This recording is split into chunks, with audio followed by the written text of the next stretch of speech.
Ripple XRP, this is the opportunity of a lifetime. A former Goldman Sachs executive employee has come out saying this, and we're going to talk about all of the reasons as to why he believes that. Also, Wall Street will be taken over in cryptocurrency, and we have some new information where we basically pull the rug from under these institutions. As well as this, we have seen some meetings with Blackrock and these big players, and how they have recently met with the SEC about their spot Bitcoin ETFs. And of course, we will be looking at the price action for both XRP and XLM coin. All I ask from you are two things, which is to smash that like button and to subscribe to the channel as well. So the first bit of news that we have is a former Goldman Sachs executive explains why he bought XRP as an opportunity of a lifetime. Again, we always speak about this, as XRP is one of those coins where it has so much utility, partnerships and everything going for them, that not only was he a former employee, but he has also started up his own company as well, and he is an entrepreneur. And we're going to have a look at when he actually entered into the coin. Now, this was part of the podcast where he spoke with John Deaton,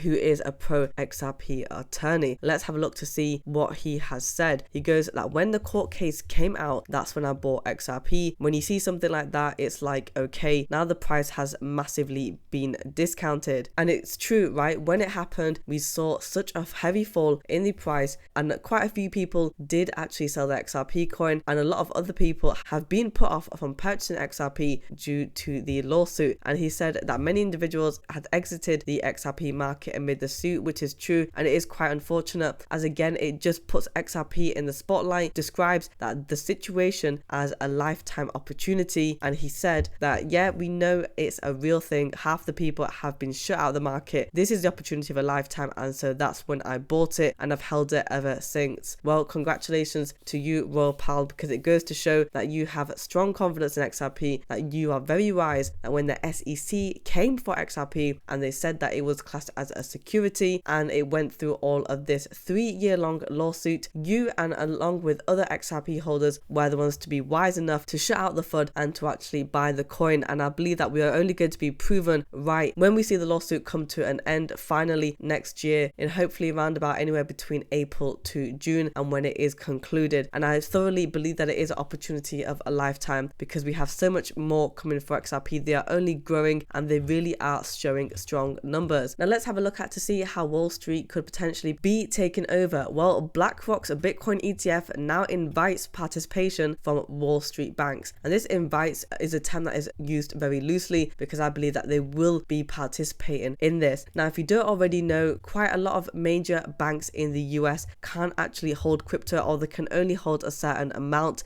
but BlackRock have been able to combat this by going through a different route, and it's to do with their proposed spot Bitcoin ETF, where they can create new shares in the fund with cash rather than only with cryptocurrency, essentially opening the doors to banks who cannot hold crypto directly. So what are you going to see, guys? You're going to see these major banks coming in and investing into this ETF, and that's how it's going to open the doors for Bitcoin as well. And we're going to see major institutions invest into this, and possibly we could see institutions investing into Bitcoin as a majority compared to individuals. And these major banks are going to be banks like JP Morgan and Goldman Sachs, Bank of America, you name it. They're all going to get in on it, despite the CEO of JP Morgan saying that Bitcoin was a scam before and that none of his traders were able to buy Bitcoin. Well, look at what they're currently doing now. And again, remember that BlackRock never lose, and it's all part of the plan that they are doing. So Wall Street are going to be taken over. So what has happened with regards to the meetings with the SEC? Well, BlackRock have met with the SEC about this spot Bitcoin ETF, along with Franklin Templeton, Grayscale and Fidelity. They are making sure they're already at the same time. So on the December the 11th, we have the meeting with BlackRock regarding the iShares Bitcoin Trust, and you can see over here the representatives from BlackRock, and we have the division of trading and markets that were also there as well. And then if we have a look at the other issuers, we have Grayscale that met on December the 8th, and we also had Fidelity that met on December the 7th, and then we had Franklin Templeton on December the 8th. So just a few days in between. Why is this happening? Well, I believe that they are all preparing for that pivotal date that will be happening in January, possibly the first or second week, where we could be seeing the spot Bitcoin ETFs coming out, and it is all probably orchestrated as well, so they know exactly what they are doing. Before we have a look at the price action, this is some news that we had over a month ago now, and it says over here that bank branches in Texas now declare unexpected closures for 2024. This is all part of their plan. Some of the bank branches that were closing were Wells Fargo's, Bank of America, and Capital One as well. And the reason why they're closing is because of the popularity of digital banking. A lot of people, however, still rely on branches,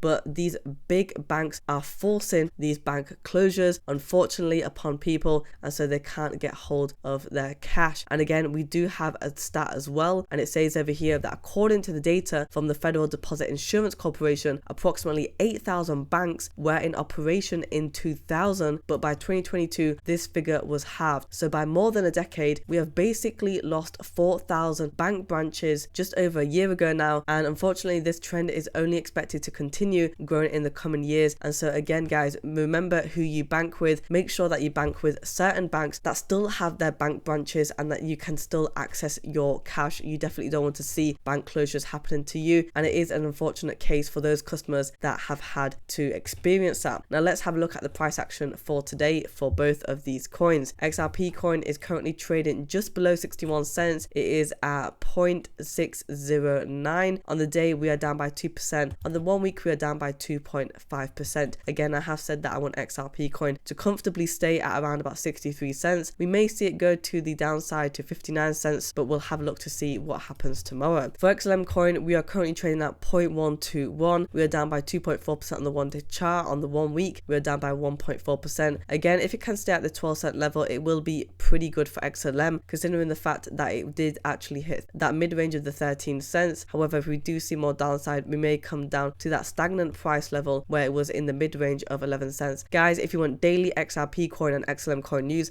subscribe to the channel and like the video as well.